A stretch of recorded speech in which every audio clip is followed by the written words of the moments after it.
Warning: the following reading contains subject matter that some listeners may find disturbing or upsetting. All events in this reading are purely fictitious and are in no way related to real-life events or occurrences. All media and sources used for this video can be found in the description. Thank you for watching. Enjoy the reading. Have you ever met that one kid who always brings his laptop wherever he goes? Like, to classes, to the library, into bed, and even into the bathroom? Yeah, that kid was me. I say was because now I'm almost too afraid to look at a computer screen. It all started maybe 3 months ago when I bought myself a brand new laptop. I didn't buy it from resale, didn't find it on the side of the road with a do not use sign taped to it. I just walked into a store, plunked down my cash, and bought the sucker. It worked just fine. No strange files, no flashing pop-ups. Nothing was out of the ordinary. Hell, even if it had been, I wiped the entire hard drive within a few days to change the operating system. I've never been a fan of the, well, for a lack of a better word, tablety feel that Windows 8 has. So I swapped it out for some good old-fashioned Windows 7. Again, I got the Windows 7 copy from a reliable source. An old family friend of mine did the whole installation for me. He's always been my go-to guy for computer work, and he didn't let me down this time either. My copy of Windows 7 ran perfectly. I had the full Microsoft Office set, got my internet set up with Chrome, and set about using my laptop. Nothing about it seemed strange, until one day, about 2 or 3 weeks ago, as I was surfing the web, I got a pop-up. As someone who stored a lot of important files on my laptop, school projects, some fiction writing I had done, and my iTunes library, to name a few, I kinda freaked out. It wasn't one of those, "You are our millionth visitor, click to claim your free iPad" kind of pop-ups. It was the worst kind of pop-up. A talking one. "Your computer is infected with malware," a rather upbeat voice told me. My blood immediately froze. Great. Just fucking great. Now I get to deal with this stupid scareware virus.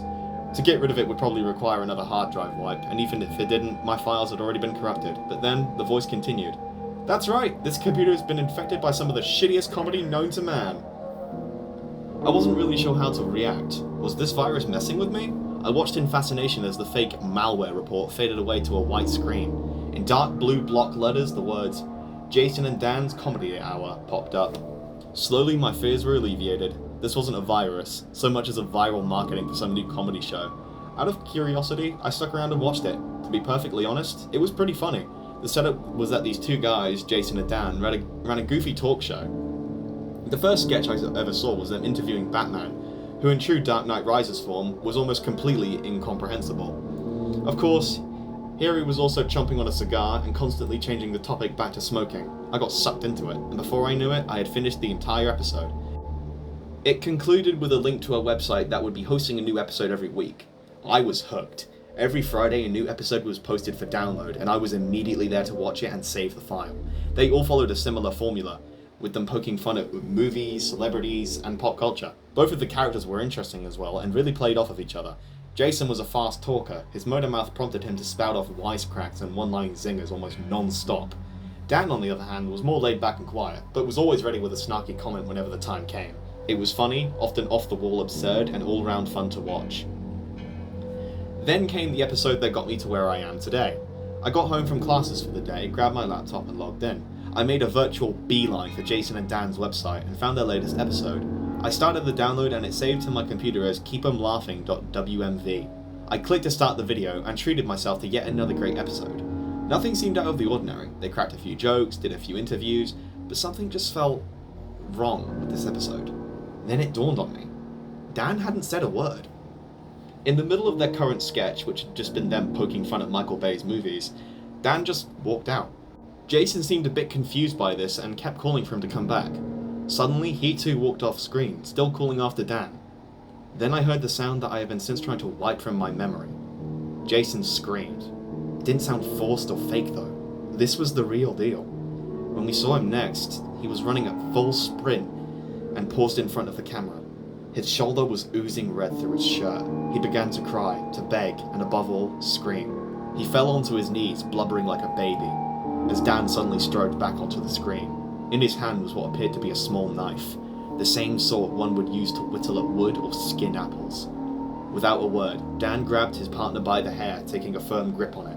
He then began to repeatedly stab Jason, his blows fast and rapid. Jason's scream had risen to a blood-curdling shriek as the knife descended again and again. Streams of crimson began to streak down his face, mixing with the sweat of his brow and the tears of his cheeks. Finally, with a low gurgle, Jason's body fell to the ground. I was in such shock I couldn't tear my gaze from the screen. I had at first thought this was all some kind of sick joke, a twisted scene of dark comedy gone horribly awry.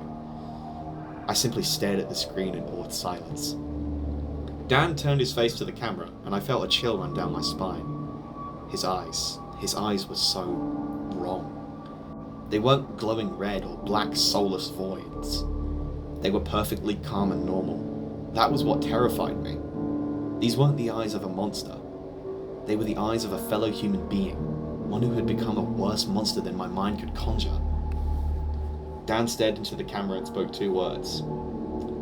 Cody Stewart. He knew my name. My jaw dropped in shock. I frantically tried to close the video, but to no avail. My mouse cursor was frozen and motionless. I'm going to ask you a question, he continued. What do you know about magic tricks? I didn't reply. Not much of a talker. Well, let me tell you a little something. Magic is all about misdirection. You've been staring at the screen for weeks, Cody. Why don't you take a look above it? My heart skipped a beat. Just above my laptop screen, the little green LED light beside my webcam was on. How long had it been on? Had it been recording this whole time? How did it even get turned on anyways? Those thoughts were pushed from my mind as Dan's voice went on. Your name is Cody Stewart. You're roughly 5 feet 6 inches, you have thick black hair and brown eyes. You live at the street address of 15829 Palm Drive. I threw the laptop to the floor and slammed it shut. Dan's voice still came from it. I know where you live, Cody. Expect me soon. At that point, I did the only thing I could think of doing. I grabbed the laptop and began slamming it repeatedly against my desk. I kept smashing it long after the screen and plastic had cracked. No, I beat that thing until it split in half. I snatched my phone, called up Dale, an old friend of mine, practically screaming into the phone. I tried to explain my plight. I don't think he actually knew what was happening, but he let me stay with him nonetheless. I've never gone back to that house. I don't think I can. Needless to say, I don't use computers much anymore. I very rarely can even be convinced to use a desktop, much less a laptop or tablet. When I'm forced to use those, I always ensure that I have a piece of tape over the webcam. He's still out there. He's still looking for me. And for all I know, he's still watching me.